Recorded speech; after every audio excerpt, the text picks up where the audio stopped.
Ky emision mundsohet nga Vala.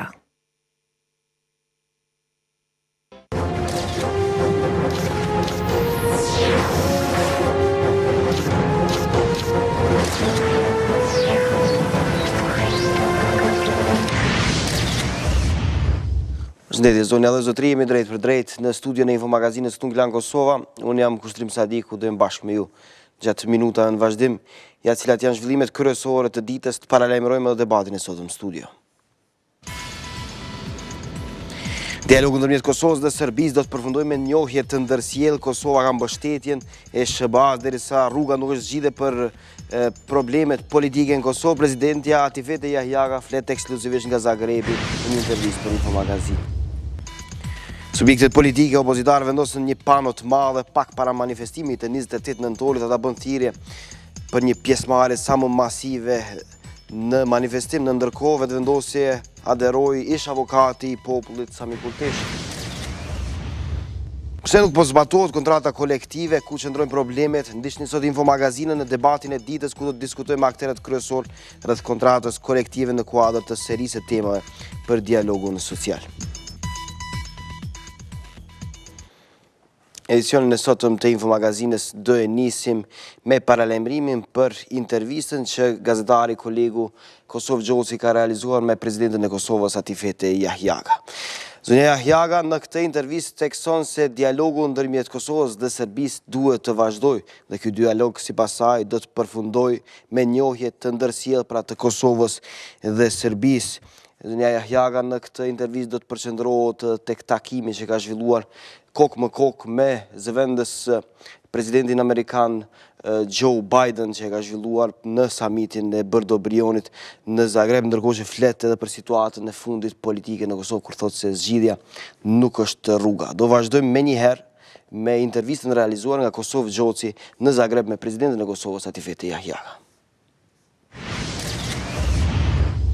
Zonja Presidente, faleminderit për kohën. Do ta filloja me pyetjen rreth samitit të sotëm, cili ju po merrni pjesë, cili ka qenë qëllimi dhe cili po them ka qenë rezultati i këtij takimi ku mori pjesë edhe zëvendës presidenti i Shtetit të Bashkuara Joseph Biden.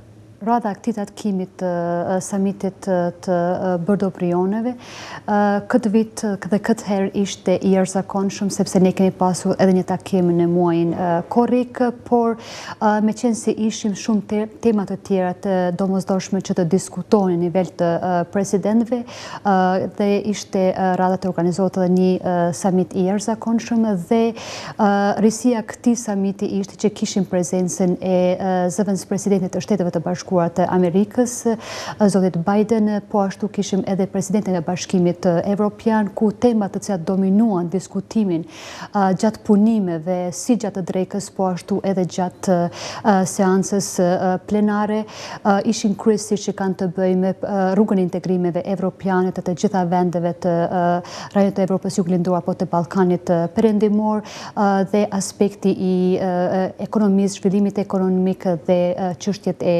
sigurisë. Dhe unë sikurse edhe të gjithë presidentet e tjerë patëm rastin që të prezantojmë lidhur me të arriturat që kanë ndodhur në vendin tonë dhe unë pata rastin që të prezantoj të arriturat që Kosova ka mundur të ketë për këto muaj me radhë dhe këto vite me radhë, po ashtu diskutuam edhe për mundësitë e më të tjershme dhe alternativën e vetme që Kosova ka, por të gjitha vendet e tjera të rajonit e cila është perspektiva jonë evropiane dhe euroatlantike si agjende vetme i cila ka përkrahjen dhe mbështetjen e të gjithë qytetarëve tanë dhe ka konsensusin e plotë të gjithë qytetarëve të Kosovës.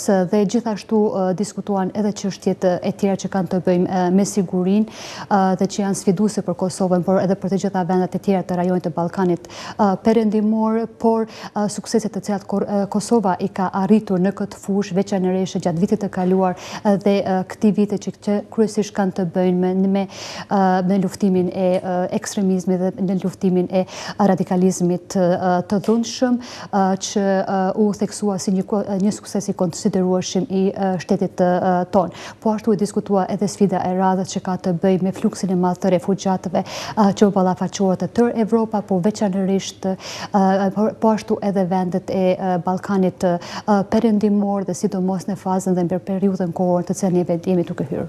Ju keni pas edhe një takim të veçantë me zëvendëspresidentin e Shtetit të Bashkuara Joseph Biden. Çfarë u tha aty? Cili ishte mesazhi, po them, edhe a vazhdon që Kosova ta ketë mbështetjen e Shteteve të Bashkuara të Amerikës, siç e ka pas deri më tani? Kosova ka pasur dhe vazhdon të ketë një përkrahje të jashtëzakonshme nga Shtetet e Bashkuara të Amerikës dhe nga populli amerikan, dhe kjo u ritheksua edhe sot jo vetëm në takimin bilateral që pata me zëvendëspresidentin Biden, por edhe gjatë konferencës për shtyp që ju e keni përcjellur sot, ku unë gjatë takimit me zëvendëspresidentin Biden, miki imi dhe mikit të gjithë qytetarëve të Kosovës dhe shtetit ton, patëm mundësi që të diskutojmë për zhvillimet në Kosovë, po edhe për zhvillimet në rajon, dhe ku ritheksoj edhe një herë përkrahjen dhe mbështetjen e fuqishme për Kosovën, për procesin dhe për të cilat Kosova po gjendet, por gjithashtu edhe përkrahjen dhe mbështetjen e fuqishme për agjendën evropiane dhe euroatlantike të Kosovës dhe të gjitha vendeve të Ballkanit Perëndimor. Zonja Presidente, megjithatë ai tha që edhe dialogu me Serbinë duhet të vazhdojë edhe dihet që jo të gjitha palët do të dahen të kënaqura. A është diskutuar diçka rreth dialogut me Serbinë, apo a keni kërkuar një mbështetje në këtë drejtim, po them, në faktin që megjithatë gjithmonë është thonë që në fund të procesit dialogut do duhet të vinte njohja reciproke. Patjetër që po, edhe ju e përmendët që në kuadër të arriturave të vendeve të rajonit u theksua edhe si një ndër të arriturat e këtyre vendeve të rajonit edhe marrëveshja dhe dialogu në mes të Republikës së Kosovës dhe Republikës së Serbisë me ndërmjetësimin e Bashkimit Evropian dhe me një përkrahje dhe mbështetje të fuqishme të Shteteve të Bashkuara të Amerikës, dhe patjetër që unë kërkova dhe theksova edhe domosdoshmërinë dhe nevojën e implementimit të marrëveshjeve të cilat janë arritur në Bruksel, të cilat kanë për qëllim jo vetëm normalizimin e marrëdhënieve në mes të dyja shteteve tona si vende fqinje, po ashtu kontribuojnë në rrugën tonë të integrimeve evropiane, por gjithsesi se dhe lehtësojnë jetën e qytetarëve tanë në të dyja anët e kufirit. Dhe patjetër se unë e kam përmendur, por është ritheksuar edhe në kanalet të tjera, që fundi i këtij procesi do të sjellë edhe njohjen e Republikës së Serbisë për Republikën e Kosovës. Pjesë e samitit të Brdos ka qenë edhe presidenti i Serbisë Tomislav Nikolić. A kishit rastin që takoni me të dhe të shkëmbeni të paktën ndonjë muhabet? Po si e patë që ne të gjithë presidentët të cilët marrin pjesë në këtë summit, marrin pjesë si president të shteteve tona në bazat dhe kushtet të barabarta, dhe gjithmonë kur je për brenda një summiti, kur je për brenda organizimeve të tilla, patjetër që ka shkëmbime, ka diskutime, dhe ju e patë që kishte edhe një nënshkrim të përbashkët të një deklarate, sikurse që ishte dhe deklarata sotme. Megjithatë, a kishit rastin që ta takoni personalisht dhe të shkëmbeni ndonjë mendim rreth marrëdhënieve mes dy vendeve?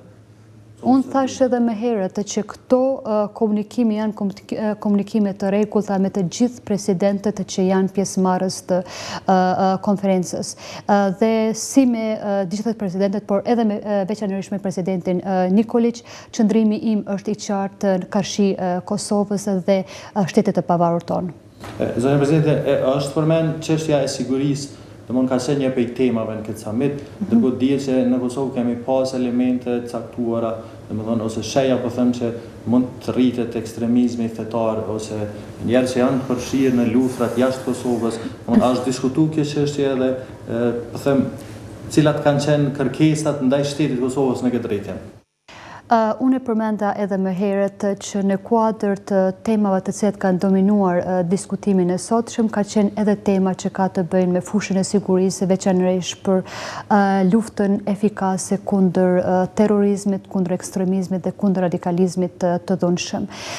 Kosova është një vend lider, ta themi, në kuadër të gjitha vendeve të rajonit sa i përket luftës efikase kundër këtyre dukurive, sepse ju e dini që vitin e kaluar dhe këtë vitin ne kemi pasur një sër të aktivitetesh dhe një koordinim të jashtëzakonshëm të gjithë organeve dhe mekanizmave të sigurisë në Kosovë, ku janë arrestuar disa individ të cilët kanë qenë dhe apo kanë marrë pjesë në luftrat në Siri apo në kuadër të ISIS apo Daeshit apo të aktiviteteve të tjera, po ashtu kemi kaluar ligjin në fillim të këtij viti që parasheh dënimin deri me 15 vite burgosje për të gjithë qytetarët tanë të cilët shkojnë për luftë jashtë vendit, dhe Kosova pra është në vendin e duhur, por patjetër që kjo nuk është vetëm një sfidë për Kosovën, por është të gjitha vendeve të rajonit, por është edhe një sfidë globale që as Kosova as një shtet tjetër nuk ka mundur që të jetë imun dhe as nuk mund të jetë në imun.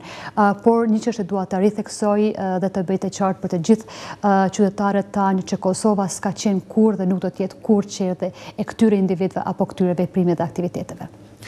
Ju para se të vini në Kroaci, keni pritur përfaqësues të opozitës, cilët ju kanë ndërzu peticionin me nënshkrimet e shumë qytetarëve që kundërshtojnë marrëveshjet e arritura në Bruksel.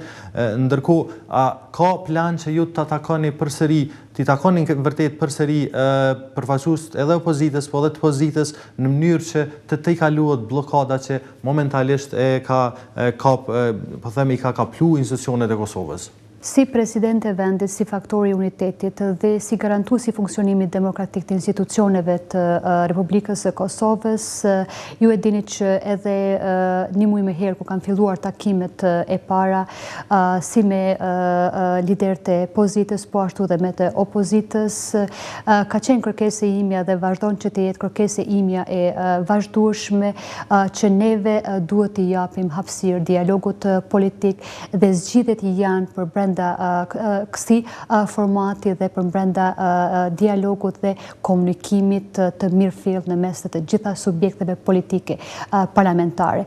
Kam thënë edhe herave të kaluara, rruga nuk është zgjidhje, zgjidhja është për brenda institucioneve, është për brenda jetës institucionale. Qëndrimi juaj për 28 nëntorin, domthonë paralajmërimin e opozitës për gjithë atë marsh shpatësor, po referohem asaj që është thënë nga vetë partitë.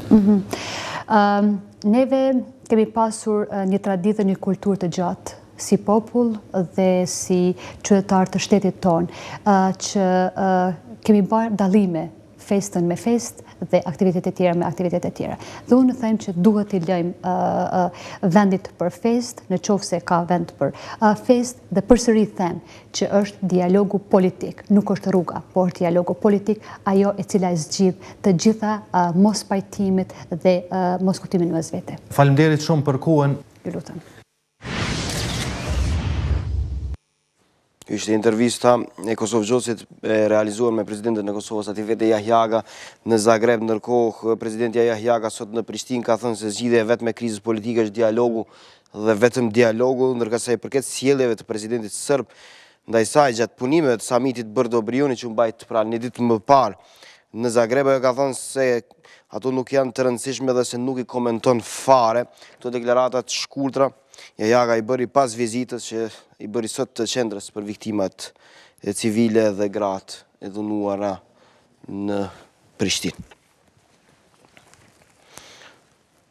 Kur kthehemi tek zhvillimet politike në vend, ish avokati i popullit Sami Kurteshi, nga sot është pjesë e lëvizjes vetëvendosje, prezantimin e tij e ka bërë kreu i kësaj lëvizje Visar Ymeri. Kurteshi është shprehur se këtë hap të tij e sheh të arsyeshëm, marr parasysh veprimtarinë e tij që nga viti 1981. Ndërka që arsyeja e aderimit është, siç tha, bindja se lëvizja vetëvendosje është një shtrat politik dhe filozofik ku ai e gjen veten më së miri. Por janë edhe përpjekjet e pushtetit që sipas tij dalin ngadalë me veprime të ndryshme, por rrëshqasin në diktaturë policore. kur jemi tek subjektet politike opozitare, jo vetëm vetëvendosje për edhe Alianca për Armërinë e Kosovës, edhe subjekti politik nisma u bën bashkë sot për të organizuar edhe një aksion simbolik para manifestimit paralajmëruar për më 28 nëntor, për cilën tha se do të jetë paqësor. Në fakt, sot në sheshin Hajzeraj-Beqajit, në afërsi të hotelit Grand, u vendos një pano e madhe për sa i takon pra manifestimit të 28 nëntor, ndërkohë për adresim për media kanë pasur përfaqësuesit e 3 subjekte politike. Dibrani Strefi na sjell detajet. Ftesën për manifestim gjithë popullor me 28 nëntor kundër marrëveshjeve me Serbinë e Malin e Zi po e bëjnë edhe në këtë formë. E vendosjen e kësaj panoje, partitë opozitare e bën në qendër të Prishtinës.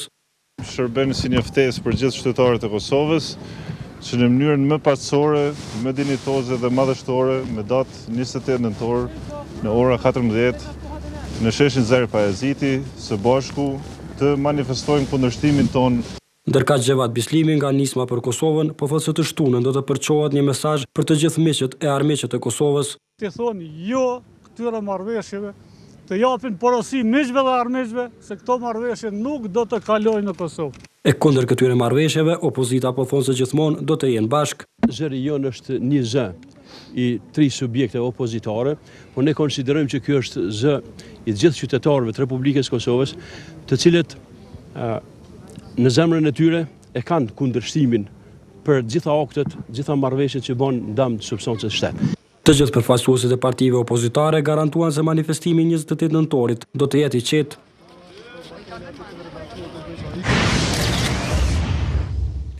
Vazhdojmë tutje me informacionet të tjera. Në fshatin Polac të Skënderajt është përuruar monumenti i herojit Hasan Prishtinës. Në këtë ceremoni ishin të pranishëm edhe kryekuvendari Kadri Veseli, kreu i AK-s Ramush Haradinaj, deputet nga 2 partitë dhe banor të këtij fshati. Në këtë rast Veseli vlerësoi lart kontributin e adetarit Hasan Prishtina dhe gjithashtu tha se Polaci dhe Drenica e ka merituar të ketë një bust heroj si Hasan Prishtina, pasi sipas tij shumë pak e dinin se familja e Prishtinës vinte nga ky fshat. Fjalë të njëjta për heroin foli edhe i pari i AK-s Ramush Haradinajt. Sipas tij ky lapidar është një shembull tjetër që tregon se Drenica ditë nderoi herojt e kombit. E lideri i AK-s para se të shkonte në Polac ka thënë se gjithmonë e veçanërisht në festat kombëtare për ulemi me respekt para atyre që jetën ja kushtuan lirisë dhe atdhejut. Haradinaj këto komente i bëri sot pasi me bashkëpunëtor në vigjiljet të 28 nëntorit, ditës së flamurit dhe ditëlindjes së komandantit legjendar Adem Jasharit, ka bërë homazhe tek varri i presidentit Rugova, shtatorja e Hajzeraj-Beqajit. Haradinaj është shprehur se duhet të ndjehemi më të bindur e më të përcaktuar që t'i përmbushim ato që sot i njohin si amanete të tyre. Ndrojmë temë të informacionit, prokuroria e prokurorisë themelore në Mitrovic Vahide Badivuku është deklaruar e pafajshme para gjykatës në seancën e parë ndaj saj që kur është ngritur akt akuzë për shpërdorim detyre dhe marrje rishfeti. Ajo ka thënë se ndihet e fyer nga akt akuza që është bërë bashkë me Badivukun, akuzon edhe Idris Kelmendi dhe Isak Smakolli. Vetëm ky i fundit e ka pranuar fajsin. Badivuku është arrestuar më 23 gusht të këtij viti në ndyshimin për marrje të rishfetit, më 17 nëntor ndaj saj dhe 2 personave të tjerë. Prokuroria speciale e Kosovës ngriti akt akuzë për marrje rishfeti, keq shpërdorim detyre dhe ushtrim të ndikimit. Shkudemi nga informacioni për të paralajmëruar edhe një herë debatin e sotëm në studio. Një infomagazina sot vazhdon trajtimin e çështjeve që kanë të bëjnë me dialogun social. Në fakt është kontrata kolektive e cila sot do të diskutohet në studion ton si rezultati i bashkëpunimit që kemi me iniciativën kosovare për stabilitet, Fondacionin Friedrich Ebert, Stiftung dhe natyrisht me përkraje të ambasadës britanike. Pas pak në studion e infomagazinës do flasim për kontratën kolektive, për nënshkrimin e saj, për ngecjet që janë bërë deri tani dhe për atë se si do të vijojmë më tutje me akterët Rita Hajzeraj, zëvendës ministre e punës dhe mirëqenies sociale, Alush Sejdiu, nënkryetar i BSPK-s dhe Agim Shahini nga Alianca Kosovare e biznesit. Pas spote publicitare rikthehemi drejt për drejt, ju qëndroni edhe më tutje me infomagazin.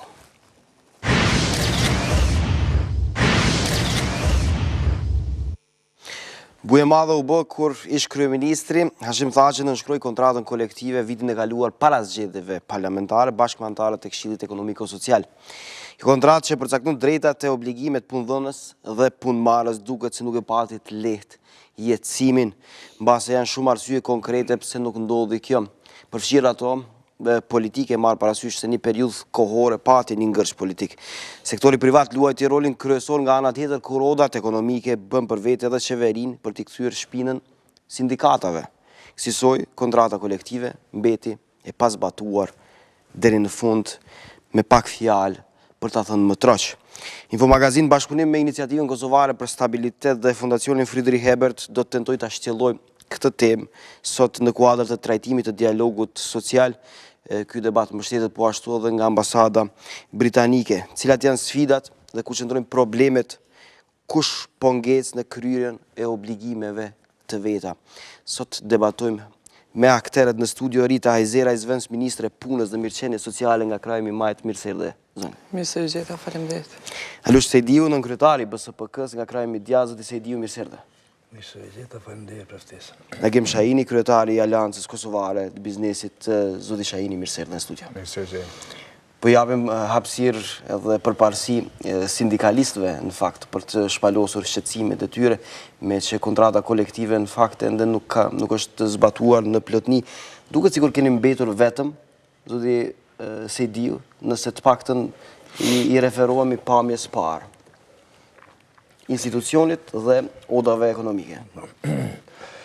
Po, fillimisht ne duhet ta përshëndesim vetë në shkrimin e një dokumenti tepër të rëndësishëm për i cili dokument rregullon marrëdhëniet mes punëdhënësve dhe punëmarrësve, mes tre partnerëve social, dhe kjo është bërë me konsensus prej partnerëve social. Janë trajtu 6 fusha aty që janë më specifike, jemi bazuar në kushtet e zhvillimit të afarizmit, po edhe të sindikatave në Kosovë. Implementimi i marrëveshjes kolektive ka fillu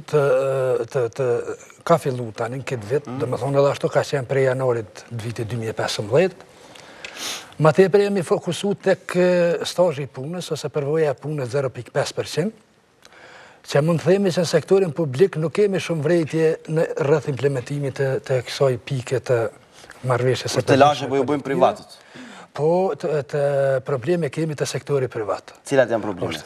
Problemet është se tash ne e dim që partner social jemi Oda Ekonomike Kosovës, Aleanca Kosovare e Biznesit, sindikata dhe qeveria, ku si që përmenda dhe ceka dhe ma herët e kemi nënshkruar bashkarisht në pas një debati rreth 2 vjeçar, dhe kemi më në fund daljen e Odës Ekonomike për një gjoja prolongim të marrëveshjes kolektive, që për ne nuk është edhe shumë serioze drejtën më tonë, për arsye se nuk ka prolongim për një akt ligjor. Si prolongimi për çfarë është? Është për çështje vetëm për çështjen leonis ose për çfarë? Komplet për zbatimin e marrëveshjes kolektive. Cilat janë problemet që janë shpalosur? Problemet është përvoja e punës, ato është problemet jubilare, se këto janë kanë implikimin permanent të buxhetor. Po, që nuk janë rregulluar siç duhet sipas tyre në këtë kontratë kolektive. Se gjoja po ngarkohen bizneset.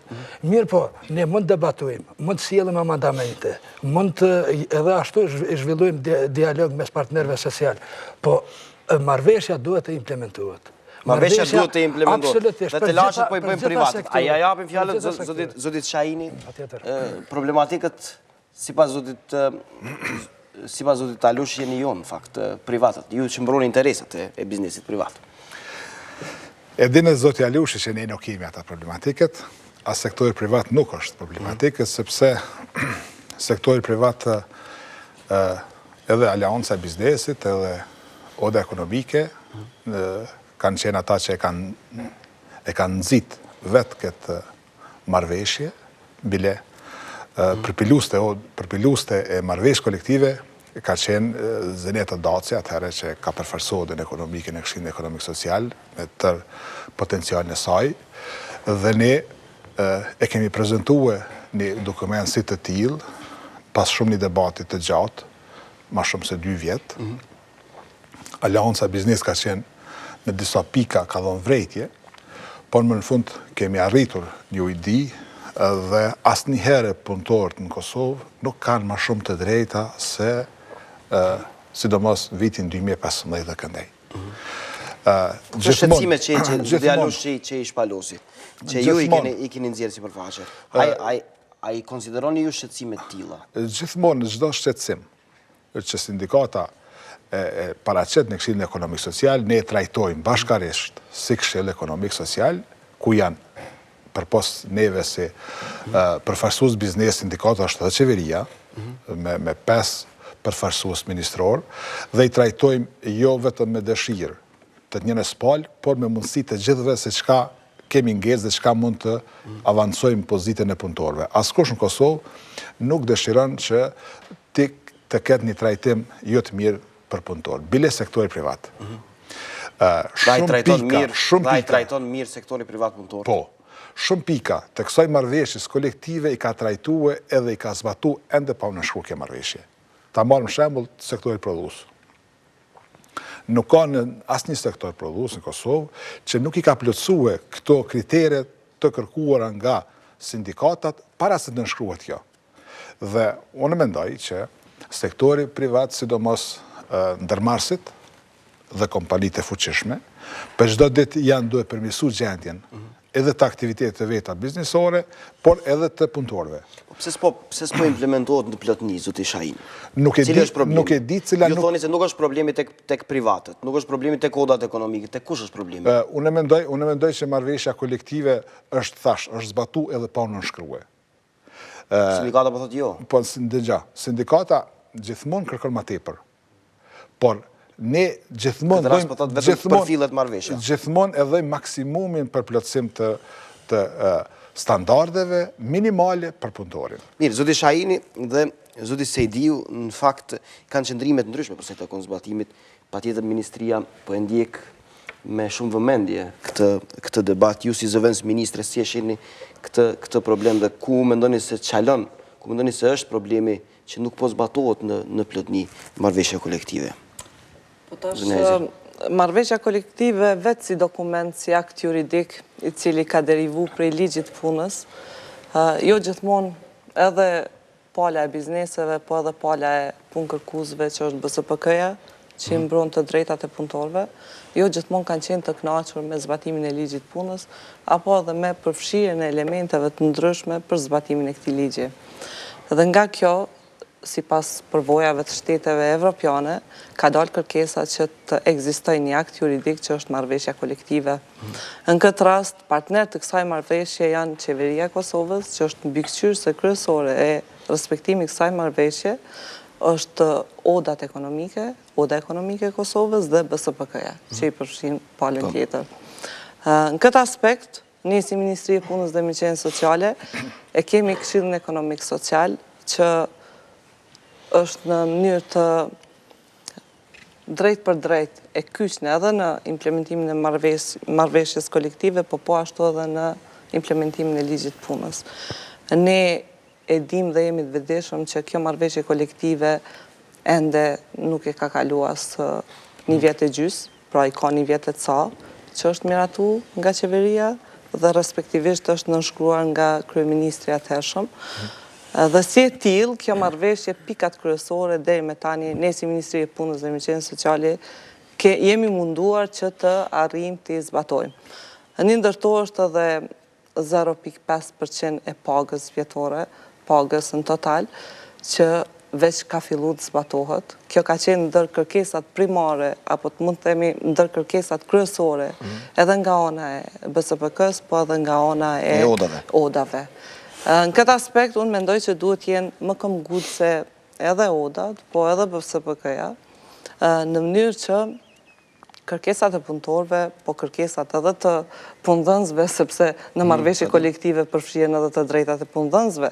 Në këtë aspekt neve duhet ta gjejmë një baraspesht mes edhe punëtorëve edhe të punëdhënësve, duke pas parasysh edhe papunësinë e madhe që është në Kosovë.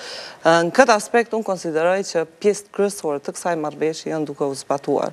Ne jemi të vetëdijshëm. Si e shihni këtë problemin po them të hedhjes fajit, sindikat, oda ekonomike?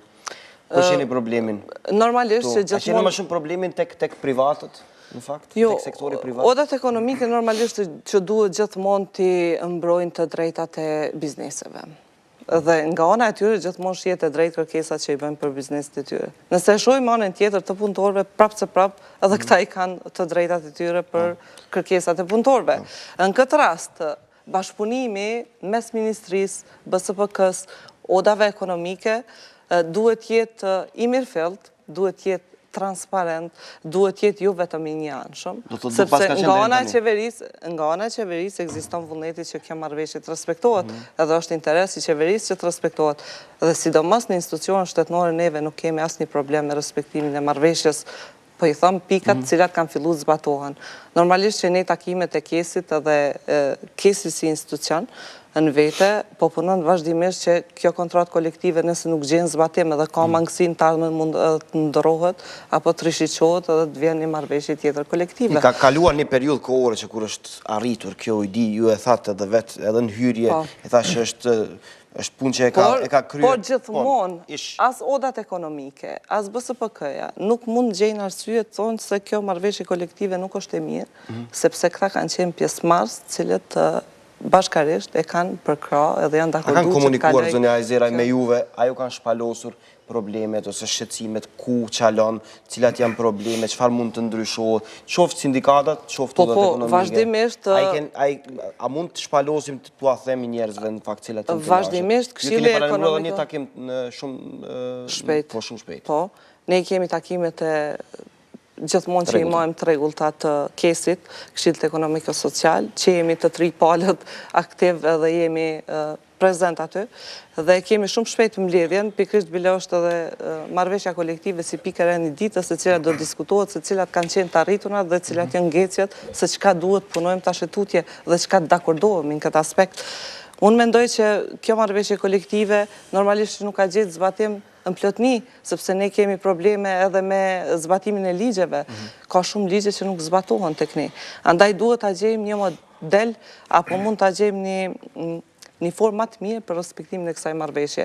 Duke pas parasysh edhe kërkesat e bizneseve, po edhe kërkesat e punëtorëve, sepse nuk mujmë një anë vetëm të respektojmë kërkesat e punëtorëve, ndërsa anën tjetër kërkesat e bizneseve të lemanash, duke pas parasysh gjithmonë po them që është numri tepër i lartë i papunësisë në Kosovë. Dhe kur kemi parasysh këtë, pastaj edhe bizneseve, nëse ne shumë e ngarkojmë biznesin këtë aspekt, atëherë unë mendoj që është një punë e padrejtë, edhe nuk është e përfshime dhe në marrëveshje kolektive.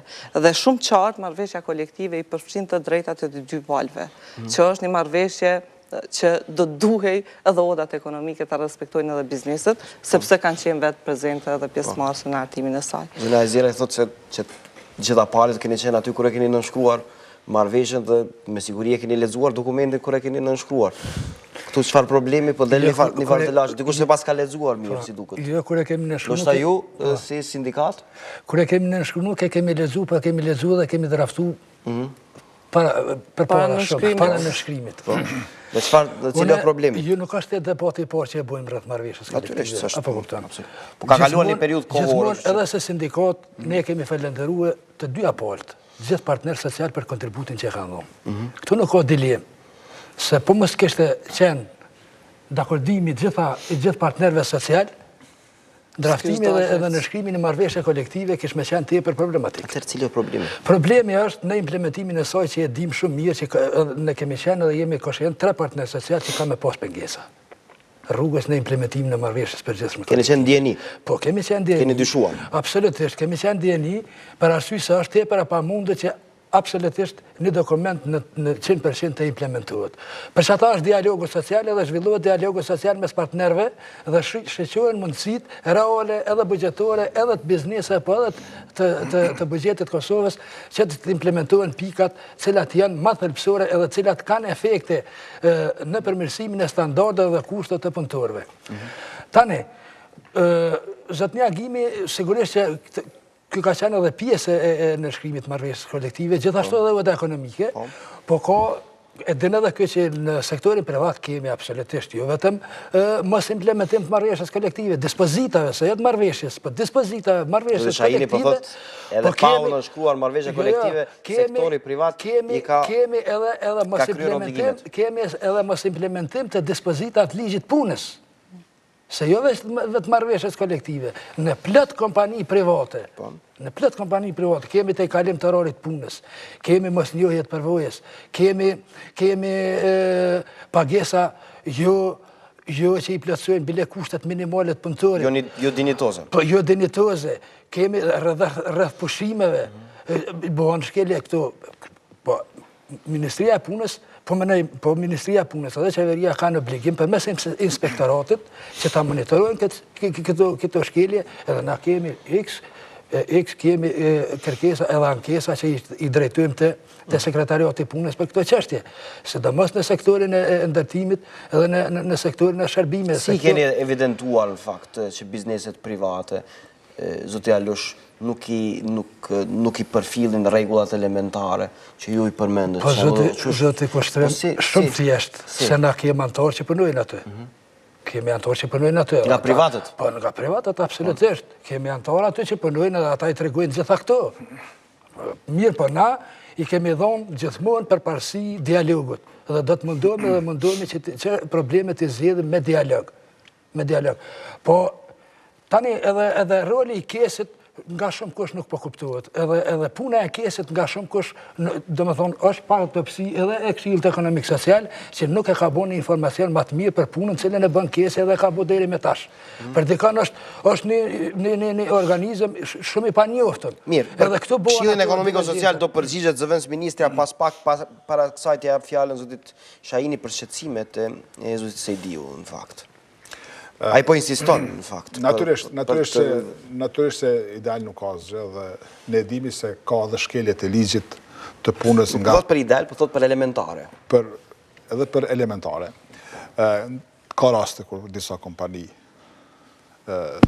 bin ndesh me ligjin dhe ne, si pasojë e kësaj, ne dimi që informalitetin në Kosovë është mbi 35%. Po nis nga një ulumtim dhe nisë nga faktet statistikore, jo nga thashëthamet. Sepse, kur themi se nuk po zbatohet, ne do të dimi se çka nuk po zbatohet dhe a kemi statistika për to. Apo kemi vetëm thashëthane që ato shpesh bazohen duke pi kafe të punëtorëve që mendoj që kjo duhet ndahet. Të tilla ishin edhe deklaratat e zotit Sejdiu më herët? Të pabazuara në fakte, në argumente? Unë tash për i thëmë faktet dhe në del dikush në të me argumenton ndryshme. Cilat janë faktet? Faktet janë se ne vitin e kaluar kemi bën një ulumtim të nevojave të tregut punës Kosovë. Dhe një nga pikat që në rreth 2500 kompani që kanë qenë pjesë e ulumtimit, ka qenë marrëveshja kolektive dhe ligji punës. Nga vetë deklarimet e gjitha këtyre kompanive, 74% të respondentëve janë përgjigjur se e zbatojnë ligjin e punës dhe marrëveshjen kolektive. Rreth 24% nuk janë përgjigj ose kanë dhënë përgjigje negative. Që kjo neve na jep hapësirë të mendojmë se nuk e zbatojnë ligjin e punës dhe nuk e zbatojnë as marrëveshjen kolektive. Këto janë të dhona. Kurse rreth 2-3% nuk janë deklaruar për këtë çështje. Këto janë statistika, po statistika tjetër, e cila vjen pikërisht nga Ministria e Punës dhe Mëshirë Sociale nga Inspektori i Punës, ku vitin e kaluar ka pas më shumë se 3500 vizita tek kompanit, deklaron se asnjëherë më mirë nuk i ka gjetë në krahasim me vitet e kaluara ndërmarrjet private dhe respektimin e ligjit punës dhe të drejtave të punës. Kjo neve na jep një shenjë që ndërmarrësit kanë ngrit nivelin e përgjegjësisë ndaj punëtorëve. Po referoni me deklarime ose me qëndrimet të qeverisë? Ne statistikat që i tham janë të aleancës biznesit. Tjerat janë të Ministrisë së Punës, pikërisht inspektoratit të punës, sepse ata kanë detyrë që të kontrollojnë ndërmarrësin privat. Në anën tjetër, ditë më herët një sindikalist dual dhe tha 50% të punëtorëve në Kosovë punojnë në të zez, ashtu tha. Se ne si aleancë e kundërshtojmë, sepse shpesh disa deklaratat të dikujt dalin më shumë populiste se sa realiste. Dhe ne... Kjo do të thotë që nuk është. Dhe biznesi privat, po i paraqit ka në fakt punëtorët dhe po i kry ka gjitha obligimet. Në shumë të në rasteve. Në 75% gati. Me vetë deklarime, kurse në anën tjetër, kultura fiskale e bizneseve në Kosovë asë njëherë nuk ka qenë me madhe. Rreth 90% e vetë deklarojnë taksa që duhet i paguajnë për punëtorët dhe për obligimet që kanë ndaj shtetit. Kjo duhet mu vlerësu drejt dhe po vlerësohet drejt. Dhe këtë e vërteton edhe administratat tatimore e Kosovës, që është një nga monitorusit e ligjit.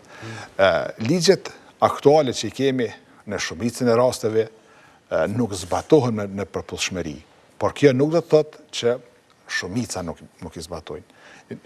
Nuk i zbatojnë një numër i vogël i kompanive. Korporatat e fuqishme që i kemi në Kosovë, ato asnjëherë nuk e lejojnë veten dhe autoritetin dhe imazhin e vet që ata të binë ndesh për një pagë, sepse taksat që duhet paguhen për një të punësuar janë tepër të vogla në krahasim me vende të tjera. Por duhet ta theksojmë një, se bizneset private kanë tepër shqetësime të mëdha në kërkesat kur kërkojnë punëtor dhe punëtorët refuzojnë të nënshkruajnë kontratat e punës. Arsyetimet janë si më të ndryshme. Disa janë në skena sociale, që nuk dëshirojnë të nënshkruajnë dhe ato tashmë janë të lidhura drejt për zdeti me Ministrinë e Punës dhe Administratat Tatimore të Kosovës, në momenti kur paguhet një kontribut, brenda në muajt, me njerë... Kur të shqipë të marrin edhe do para tjera, po. Një automatike... Ka dhe rast të tilla, po nuk është arsyeja kryesore, kjo që mikë... Nuk është arsye, po është një nga arsye. Ka një nga arsyet. Cilat janë arsye tjera? Jo, unë e përmenda edhe në fillim. Problemi kryesor që ndron te papunësia e madhe. Njerëz ka nevojë për punë. Sa i përket kapaciteteve të qeverisë dhe Ministrisë së Mirëqenies Sociale, ne kemi inspektoriatin. Ju e dini shumë mirë që ne kemi vetëm 50 inspektor që sa vite, vetëm 50 veta, kanë secilin biznes privat me kontrollu. Dhe është e pamundshme në bazë të rrethanave dhe të kohës dhe të buxhetit edhe krejt, me vizitu secilin biznes privat. Kjo do të thotë që edhe dhëna që po vikan, nga këta 50 inspektor duhet i marrim me dyshim për arsye se janë shumë ngarkuar.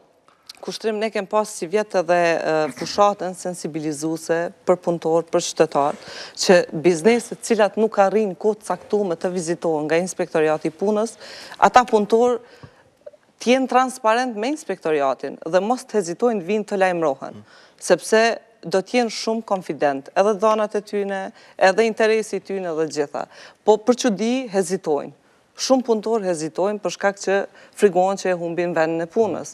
Në rastin tjetër, momentin kur inspektoriati del dhe i kontrollon bizneset, dhe shet që ka shkelje të drejtave të punëtorëve, normalisht që merren masa dhe shqiptohen gjobat ndaj atij biznesi. Por kryesisht unë konsideroj që mungon pak edhe sensibilizimi qytetarëve për dhe siguria tyne që ata drejtohen të organet kompetente. Sepse inspektoriati i punës është i gatshëm që çdo ankesë të çdo punëtori ta shqyrtoj edhe ta... Nuk e di zoti Shahini nëse ju... Dashta vetëm ta shtoj pak. Për arsye se e kemi këtu zotin Alush i cili po merr shënime. Duket se ka shumë shqetësime dhe ka shumë mosbesim karshi këtyre deklarime. Hajde ja japim fjalën zotit. Jo, japim fjalën sindikatit. Sindikat, për arsye se sindikata është e vetuar. Jo, na nuk jem pse dyshojmë edhe në bashkëpunimin edhe gjitha ato, po një çështje reale duhet ta pranojmë. Se kjo është evidente, na po jetojmë këtu dhe çdo njëri i prekum këtu, çfarë kushtesh punojnë punëtorët. Ajo është. Po na nuk po dojmë me i fajsu ato, se na tham, na jemi të bërë dialog mbështetur në kapacitetet dhe mundësi që i kanë edhe bizneset edhe qeveria. Çka është, ju i shefni në sektorin e ndërtimtarisë, mas pari mbrojtja dhe siguria në punë është në nxerra, në nivelin nxerra. Nuk kanë as ato kasigat nuk kanë ato mbrojtëset, po, ka pasur shumë probleme, ka pasur shumë pastaj kemi edhe në sektore tjera, çak edhe në sektorin e bujqësisë. Megjithëse ato janë pjesa dërmuese në sektorin, ai është sektor prodhues. Pjesa dërmuese mund të quhen edhe biznese familjare. Mirë po, edhe aty si mas ligjeve tona, ata duhet evidentohen, ata punëtorët, ata duhet kompenzohen, se mund të ketë edhe angazhime të punëtorëve tjerë. Aty nuk kemi. Kur themi, Agimi tha se është mbi 35% me vlera zyrtare, është informaliteti. Atëherë nëse implementohen gjitha këto, ku qysh mund të ketë informalitet? Edhe kemi edhe në këto shërbime tregtare. Supermarkete, minimarkete, kemi edhe shumë ato që njerëzit punojnë ka dëmbëtor. Me një pok 180. Pikrisht unë e thashtë edhe ma heret, nështë që ka humbë dhe besimi në institucione dhe drejtimi tyri drejt institucione nuk ka gjetë asnjëherë zgjidhje. Po thëmë, jo gjithmonë, po në shumicën e rasteve kanë hezitu qytetarët që të drejtojnë institucioneve kompetente për marrjen e masave ndaj drejtave tyne apo shkeljes. Se ju si sindikat nuk dilni të protestoni? Jo, sindikata vazhdimisht proteston dhe ngrit zonin, por nuk ka raste konkrete që i ka sjellë për shembull ministri ose në inspektoriat. Për shembull, filon firma aty e shkel ligjin e punës. Zona Hajzeraj, për cilat protesta po flasim, s'ka pasur protesta. Ne kërkojmë jo vetëm me protesta. As për drejtat elementare të punëtorëve s'ka pasur protesta. Nuk arrin vetëm me protesta. Këto arrin edhe me raporte konkrete, me shifra konkrete, me emra të firmave konkrete, se cilat po e bëjnë shkeljen e ligjit të punës, konkretisht edhe një pyetje konkrete, a janë policët dhe zjarfiksit e Kosovës si profesione, pra të rrezikshmërisë të lartë, mbuluar me kontratë kolektive, ta janë mbrojtur me sigurim shëndetësor? Me kontratë? Absolutisht po. Janë. Gjitha punëtor që krijan marrëdhënie punën në Kosovë, edhe i huj, edhe rezidenti Kosovës, edhe çdo kompani, edhe i huj, edhe ajo që është e Kosovës, e obligon marrëveshja kolektive për respektimin e të drejtave të punëtorëve. Kështu është? Po. Është edhe ndërmarrjet e huaja që vinë investojnë në Kosovë. Pa marrë parasysh ato duhet të nënshtrohen gjitha ligjeve në Kosovë, po ashtu edhe kontratës kolektive, sepse është e drejtë universale e punëtorit, sikurse ekziston në gjitha vendet tjera të botës. Mirë po, kur kthehemi tash pse ekziston ky problem, ka shumë aspekte të cilat ndikojnë pse nuk zbatohet kontrata kolektive. Tu fillu prej humbjes besimit qytetarëve ndaj institucioneve, pastaj edhe ngritje zonit sa më të lartë të BSPK-s. Ne nuk kemi shumë kohë që kemi fillu, kemi pas edhe probleme tjera. Tu fillu prej veteranëve të UÇK-s, pastaj rritjen e pensioneve, rritjen e skemës sociale.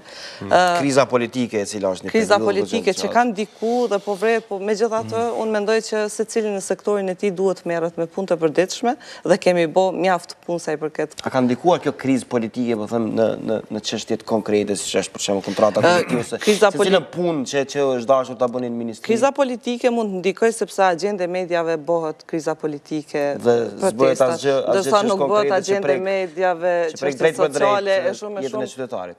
Bash.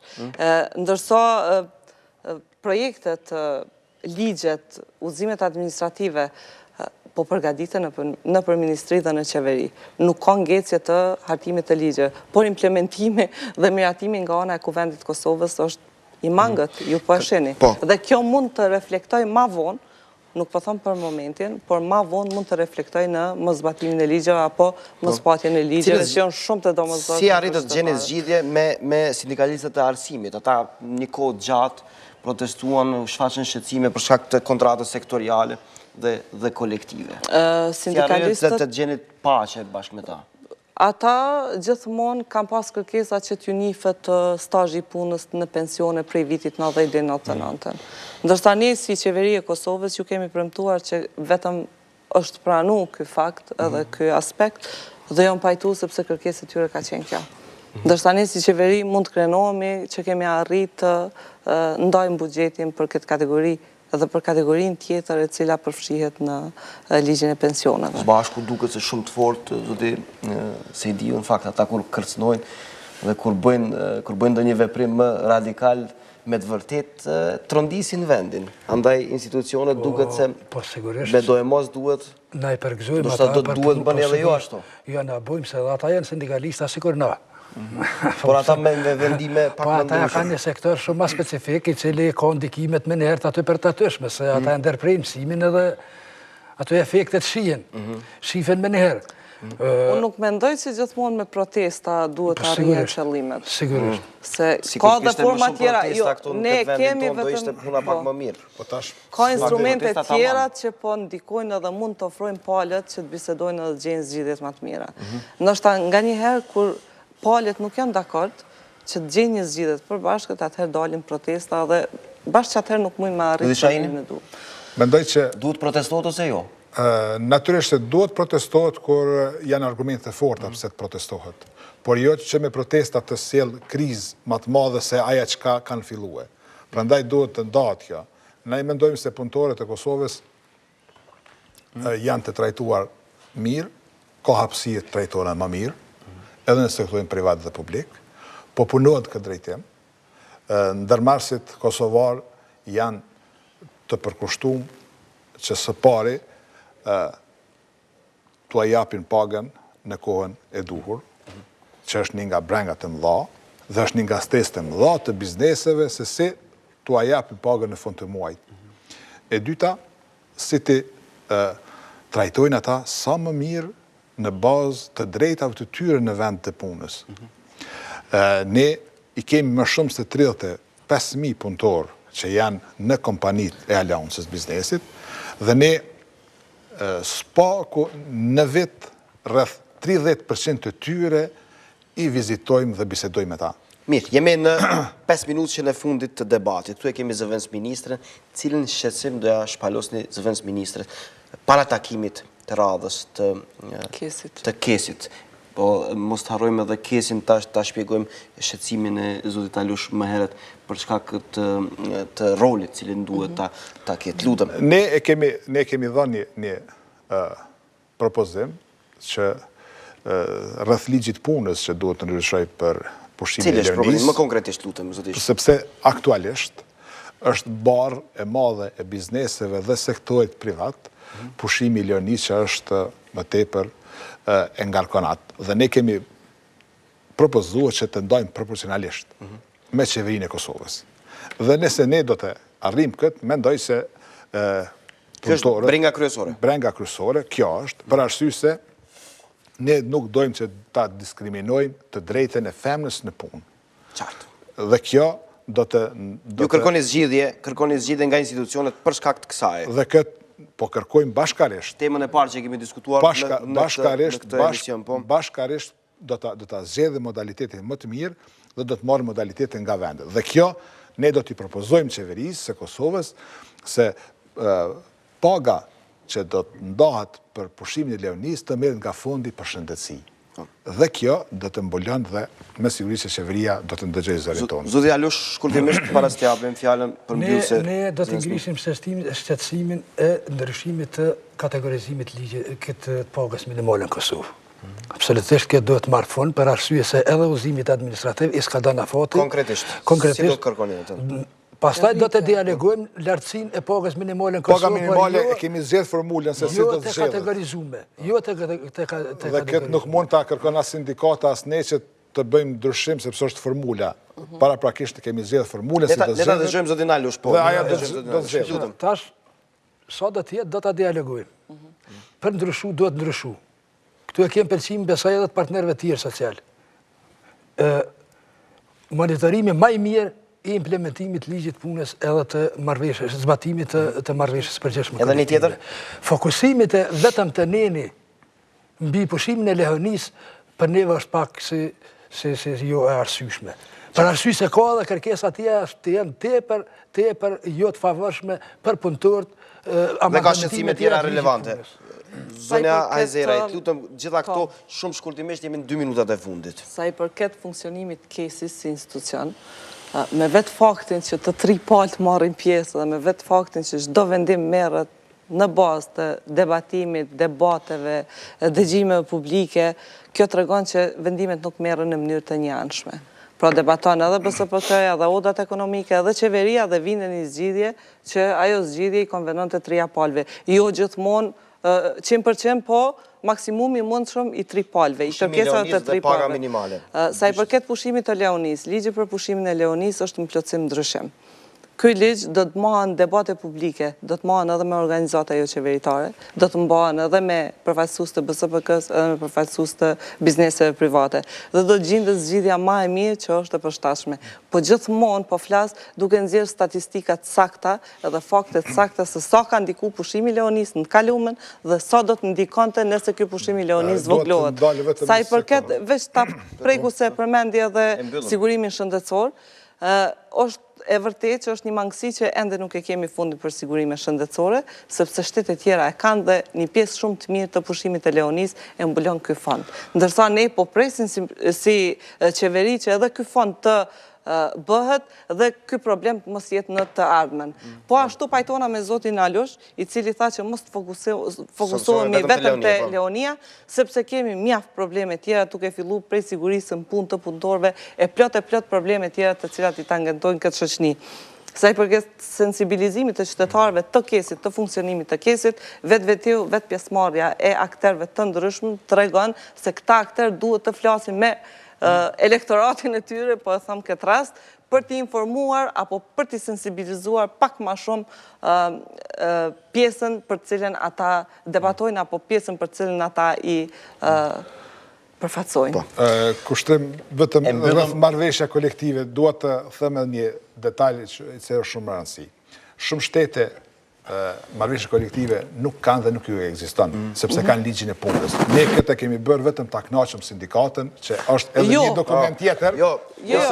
Ka pas mungesa, ka pas mungesa në ligjin e punës. Gjitha këto e ligjit të punës. Shpresojmë që në kuadër të kësaj sensibilizimit le të jetë edhe ky debat, në fakt që gjendet një zgjidhje e pëlqyeshme e gjitha palëve. Ky debat është mundësuar në bashkëpunim me Iniciativën Kosovare për Stabilitet dhe Fondacionin Friedrich Ebert në bashkëpunim edhe me ambasadën britanike këtu në Kosovë. Faleminderit shumë që ishit pjesë e debatit në Infomagazin. Do vazhdojmë ne edhe më tutje për të trajtuar dialogun social pas 2 jave me një debat tjetër, pra me një temë të përcaktuar ndoshta më ndryshe. Faleminderit shumë që ishit pjesë e Infomagazinit. Dhe krejt për fund, nëse është lajm pozitiv për juve, Shërbimi Gjeologjik i Kosovës ka konstatuar se ka gaz natyror në fshatin Torin të Lipjanit, ashtu siç kishte raportuar Klan Kosova në një storje diku rreth 1 muaj më herët. Fakt origjina e gazit lidhet me prezencën e qymyrolëve në atë hapësirë. Nuk pritën rezerva të mëdha, por gjithsesi një lajm i mirë. Ja, Kosovën nuk e kemi burime. Faleminderit shumë që ishit me neve, mirëmbëjtje që ne takojmë nesër. Konkurrencë